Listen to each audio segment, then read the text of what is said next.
历经九生九世，我早已无所畏惧。 Video ini hanya alur cerita film Donghua yang berjudul Divine Dao Emperor. Dan jika suka alur ceritanya, mohon tidak lupa untuk di-subscribe dan di-like, terima kasih. Tanpa basa-basi langsung saja ke alur ceritanya. Pada episode sebelumnya, ketika geng Qinyang akan mengurus berkas pendaftaran murid dalam di Paviliun Roh, mereka dipersulit oleh para murid senior. Dan pemimpinnya adalah Qishan, seorang murid roh di alam Lingtai. Hari ini, aku akan memberimu pelajaran. Setelah berbicara, Qishan langsung menyerang tanpa memberi Qinyang kesempatan berbicara. Dia langsung mengulurkan tangannya, menamparnya dengan kuat, dan langsung menyerang Qinyang. Pergi! Pada saat ini, Qinyang bergumam rendah, melambaikan telapak tangannya, dan bayangan telapak tangan terbentuk di telapak tangannya. Saat itu juga, segelap Ishura terbentuk keluar, bukan lagi 3, bukan 5, tetapi total ada 7 segel. Saat ini, 7 segel api Asura langsung bergabung dan meledak seketika. Kamu tidak tahu akan hidup atau mati? Qishan mencibir dan berkata, hanya level 9 Linghai, dan kamu bisa memenangkan tempat pertama dalam ujian, apakah kamu benar-benar berpikir bahwa kamu bisa bersaing melawan seorang di alam Lingtai? Qishan sangat percaya diri. Dia berada di tingkat kedua di alam Lingtai. Apa artinya seorang Qinyang baginya? Kesembilan lautan spiritual dalam tubuhnya telah lengkap, dan di dalam lautan spiritualnya, alam Lingtai tingkat 2 telah muncul, di mana Lingtai spiritualnya telah membentuk energi spiritual. Jika tubuh seorang pejuang adalah lautan, maka lautan spiritual adalah kapal yang dibangun di lautan itu, dan kesembilan lautan spiritual itu adalah 9 kapal. Fungsi dari ke-9 kapal ini adalah untuk menyimpan materi dan terus-menerus mentransmisikan energi spiritual antara tubuh seorang pejuang dan lautan. Namun, ke-9 kapal ini tidak stabil, karena lautan bisa saja mengalami badai dan gelombang kapan saja.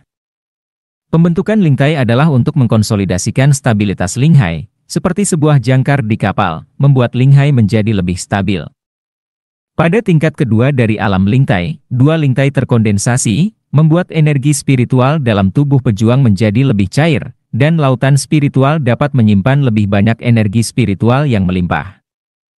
Oleh karena itu, tidak peduli seberapa kaya aura dalam tubuh seorang pejuang di alam Linghai, tidak mungkin dia lebih kuat atau lebih stabil dari alam Lingtai. Dalam sekejap, 2 sosok bertemu satu sama lain. Kla, kla.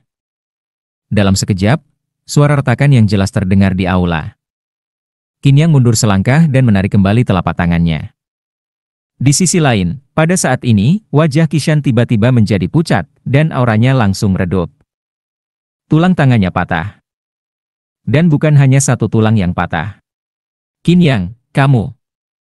Wajah Qishan saat ini pucat pasi, menunjuk ke arah Qinyang, dan berteriak, murid dalam akademi yang menyerang murid roh pantas mati. Kalian, bantu aku menghancurkannya. Qishan tidak bisa bergerak sendiri, jadi dia segera memerintahkan orang-orang di belakangnya. Tak disangka, hari ini dia kalah oleh seorang murid dalam akademi yang berada di level ke-9 alam Linghai. Wajah orang-orang di belakangnya saat ini menjadi suram, dan mereka maju selangkah demi selangkah, langsung menyerang Qinyang, penuh dengan aura membunuh. Melihat pemandangan ini, ekspresi murid-murid lainnya langsung berubah. Mengapa Qinyang ini begitu ganas? Level ke-9 alam Linghai, bertarung melawan level kedua alam Lingtai, ternyata langsung mematahkan lengan Qishan. Hanya saja Qishan bukanlah orang yang mudah dihadapi. Dia baru saja naik ke tingkat kedua alam Lingtai, dan dia telah bertemu dengan beberapa murid Lingtai di sekitarnya. Selain itu, keluarga Qi di Kekaisaran Beiming memiliki kekuatan yang tidak buruk, bagaimana mungkin Qishan menerima penghinaan ini begitu saja?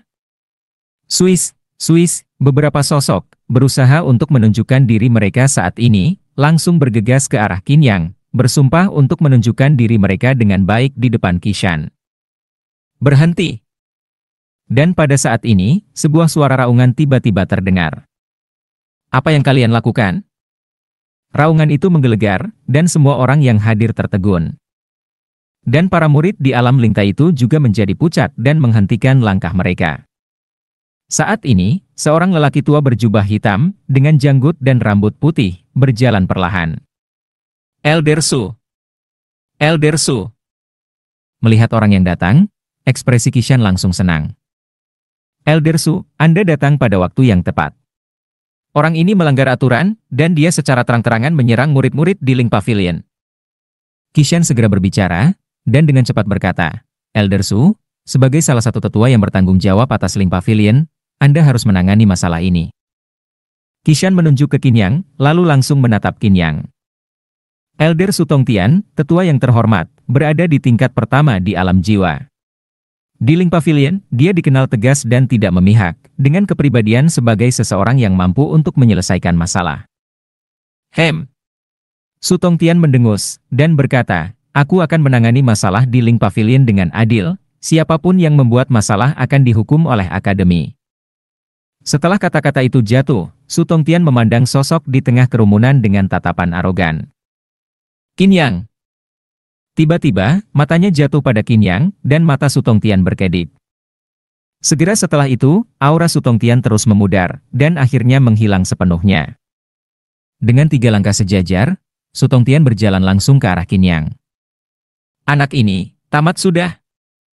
Qishan saat ini penuh dengan kegembiraan. Di mata Su Tongtian, tidak bisa mentolerir ketidakadilan, mustahil jika Su Tongtian tidak peduli dengan masalah Qin Yang. Ketika Elder Su turun tangan, murid yang melanggar aturan akademi setidaknya akan kehilangan 1 lengan atau kaki, dan harus terbaring di tempat tidur selama beberapa bulan. Kamu pantas dihukum karena melanggar aturan akademi. Elder Su mendengus rendah. Pada saat ini, dia mempercepat langkahnya dan mendekati Qin Yang. Slap. Sebuah tamparan terdengar, dan seluruh aula benar-benar sunyi pada saat itu. Wow! Tang Yuan, yang masih tersangkut di jendela oleh Ye Jiqing, memiliki pipi yang bengkak saat ini, dan air mata karena rasa sakit pun menetes. Elder Su, bukan aku, tapi dia. Pada saat ini, Tang Yuan merasa sangat tertekan, seolah-olah seperti orang bisu yang terpaksa menelan coptis chinensis yang pahit. Orang-orang di sekitarnya pun terkejut hingga terdiam. Qishan juga benar-benar terpana. Apa yang baru saja ia katakan adalah, Qin Yang, bukan Tang Yuan. Lalu mengapa tetua Su malah menampar wajah Tang Yuan? Apa dia salah orang? Qishan segera melangkah maju dan berkata, tetua Su, yang ini adalah Qin Yang. Pergi. Su Tongtian tidak basa-basi, langsung menendang Qishan. Dengan kultivasinya yang baru di tingkat kedua alam Lingtai, bagaimana mungkin Qishan bisa menahan tendangan dari seorang ahli alam jiwa tingkat pertama? Tubuhnya terhuyung ke belakang, menabrak orang-orang di belakangnya, dan terdengar suara rintihan kesakitan. Minggir!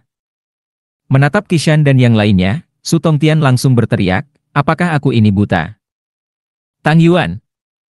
Su Tongtian kemudian menoleh ke Tang Yuan dan berteriak, kamu menyalahgunakan kekuasaanmu. Sebagai murid di Pavilion Ling, aku rasa kamu tak layak untuk posisi ini. Mulai sekarang, kamu dipecat. Apa? Penyalahgunaan kekuasaan, dipecat. Tang Yuan benar-benar terpana. Sebagai murid di Pavilion Ling, ia hanya ingin mempersulit Qin Yang dan teman-temannya karena mereka telah menyinggung geng Tianzi, Liu Men, serta kelompok murid lainnya. Tang Yuan berpikir bahwa masalah ini akan berlanjut dan menyebabkan mereka menghadapi lebih banyak kesulitan di masa depan. Ia mengira tetua Su akan mendengar Qishan dan memberi Qin Yang pelajaran, tapi sebaliknya, tetua Su malah menekan dirinya. Di sisi lain, wajah Qishan juga tampak kosong. Apa yang terjadi? Mengapa tetua Su tiba-tiba berpihak kepada Qin Yang? Tetua Su. Qishan, yang tulangnya baru saja dipatahkan oleh Qin Yang, kini kembali ditendang oleh Su Tongtian. Rasa sakit itu membuatnya tidak bisa menerimanya begitu saja. Ada apa? Meskipun Tang Yuan memang bersalah, tapi Qin Yang juga telah bertindak sendiri, secara terang-terangan menantang otoritas akademi. Dia bahkan mematahkan lengan seorang murid. Dalam kasus ini, dia benar-benar bertindak sewenang-wenang. Mohon tetua Su memberikan keadilan bagi kami. Kali ini, suara Qishan lantang dan tegas, nadanya penuh dengan keyakinan. Ia tidak percaya bahwa di depan semua orang, Su Tongtian bisa mengabaikan aturan akademi. Menantang otoritas akademi? Mendengar ini, kelopak mata Su Tongtian sedikit berkedut. Jantungnya juga ikut berdebar. Punggungnya mulai berkeringat. Qishan, dasar bocah bodoh, kalau kamu ingin mati, jangan seret aku bersamamu. Otoritas Akademi? Berbicara tentang otoritas Akademi dengan Qin Yang. Kamu pikir anak ini peduli dengan aturan? Dia bahkan tak memedulikanku. Baiklah, aku akan memberikan keadilan untukmu. Su Tongtian berkata tanpa basa-basi, lalu menatap Qishan dan melanjutkan, lenganmu patah tadi kan? Biar aku bantu menyambungkannya sekarang. Begitu kata-katanya jatuh, Su Tongtian melangkah maju. Dalam sekejap, Qishan merasa tubuhnya tertarik tanpa kendali. Su Tongtian meraih lengannya, dan terdengar suara krek yang menggema. Wajah Qishan langsung berubah sekusam hati ayam. Suara erangan tertahan keluar dari mulutnya, tubuhnya bergetar hebat. Para murid yang menyaksikan kejadian itu merinding. Bahkan mereka yang tidak bisa merasakan sakitnya bisa membayangkan betapa menyiksanya itu. Mematahkan tulang memang menyakitkan, tetapi cara penyambungan seperti itu jauh lebih menyakitkan. Kamu masih punya keluhan? Su Tongtian menatap Qishan dan tersenyum samar. Tidak ada. Qishan merasa lengannya mati rasa, seakan-akan bukan bagian dari tubuhnya lagi. Jika ia masih berani membantah, maka ia benar-benar mencari mati. Bagus, kalau begitu, pergi. Su Tongtian kemudian melihat ke arah para murid yang masih berkerumun dan berkata, Tang Yuan, sebagai murid akademi dan staf pavilion Ling, kamu tidak mengikuti prosedur yang benar, maka kamu dihukum. Qishan, kamu membuat keributan di sini dan melanggar aturan akademi, dan aku sudah memberikan pelajaran. Kenapa kalian masih berdiri di sini? Apa masih ingin dihukum bersama? Begitu kata-kata ini keluar, semua orang tercengang. Selesai? Begitu saja? Bagaimana dengan Qin Yang? Meskipun Tang Yuan bersalah, tetapi Qin Yang memukul orang lain. Qishan juga dipukuli oleh Qin Yang. Tapi sampai saat ini, Qin Yang bahkan tidak mendapat hukuman sedikit pun. Apa? Kalian belum bubar? Ingin dihukum bersama? Su Tongtian menunjukkan sedikit aura alam jiwa miliknya. Dalam sekejap, tekanan luar biasa muncul dan menekan semua orang. Seketika, para murid langsung tercerai-berai. Siapa yang berani melawan seorang tetua di alam jiwa? Itu sama saja mencari mati. Kerumunan sepenuhnya bubar. Saat ini, Qin Yang dan yang lainnya masih berdiri di depan ruang pendaftaran, sementara Su Tongtian batuk pelan dan melangkah maju. Kamu Qin Yang kan? Su Tongtian berusaha sekuat tenaga untuk tetap tenang. Dia menatap Qin Yang, tersenyum, dan berkata, kamu datang untuk mengurus pendaftaran sebagai murid dalam akademi? Biar aku yang menanganinya. Apa? Tang Yuan, yang masih berada di balik jendela ruang pendaftaran, tiba-tiba terdiam. Aku tidak salah dengarkan? Kepala Tang Yuan benar-benar kacau sekarang. Seorang tetua terhormat, yang sudah mencapai alam jiwa, justru ingin secara pribadi mengurus pendaftaran seorang murid dalam akademi? Bukankah ini lelucon? Baiklah. Qin Yang menjawab santai, setidaknya aku tak perlu menghadapi gangguan yang tak perlu lagi. Su Tongtian segera melambaikan tangannya dengan ramah dan berkata, kalau begitu, ayo bicara di tempatku. Baik. Beberapa sosok pergi bersama Su Tongtian.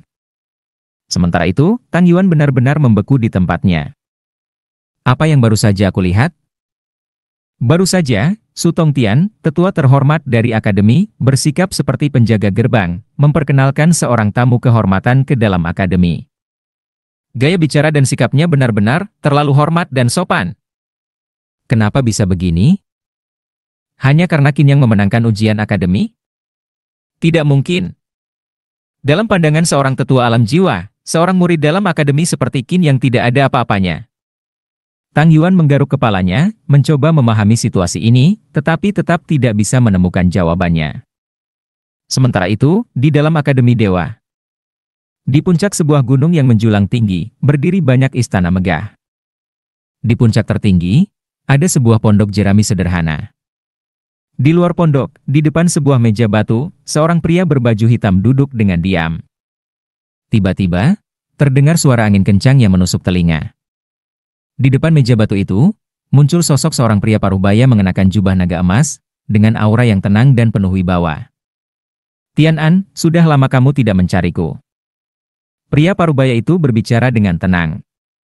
Mingyong, kamu sibuk mengurus urusan negara di Beiming selama bertahun-tahun. Bagaimana mungkin aku bisa menghubungimu? Keduanya saling berpandangan dan tersenyum, suara mereka penuh ketenangan. Langsung saja, ada urusan apa? Sederhana. Aku ingin bertanya soal 8 penjaga naga api kehancuran, serta tentang terbukanya formasi pengumpulan roh tingkat 4 di Istana Bei Mingmu. Begitu Dekan Tian'an mengatakan itu, mata Kaisar Mingyong berkilat tajam. Aku tidak melakukannya. Dekan Tian'an melanjutkan, apakah seorang pemuda bernama Qin Yang melakukannya? Jika benar, bahkan jika Raja Yu dilumpuhkan olehnya, kamu pasti tetap tidak akan peduli? Ekspresi Kaisar Mingyong berubah beberapa kali. Melihat reaksi itu, Dekan Tian'an menambahkan, beberapa hari yang lalu, pilar suci 4 gajah telah aktif, dan pedang naga biru muncul, membunuh 3 tetua akademiku. Mingyong mendengus ringan, wajahnya penuh keterkejutan. Sebagai kaisar sebuah kekaisaran, dia bahkan tidak mengetahui kejadian sebesar ini. Aku yang menekan beritanya.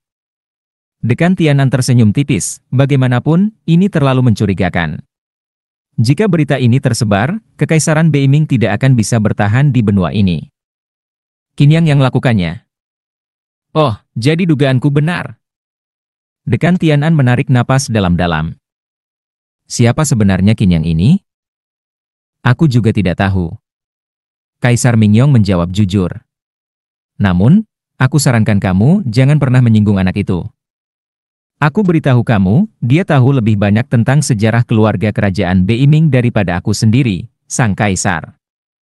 8 penjaga naga api, formasi pengumpulan roh tingkat 4, dan bahkan patung suci, dia mengenal mereka lebih baik dariku, dan itu membuatku takut.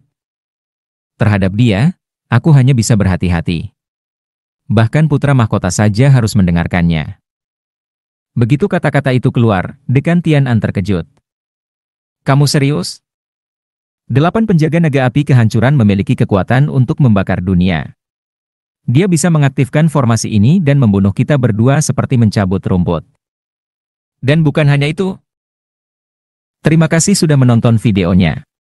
Dan sampai jumpa di episode berikutnya.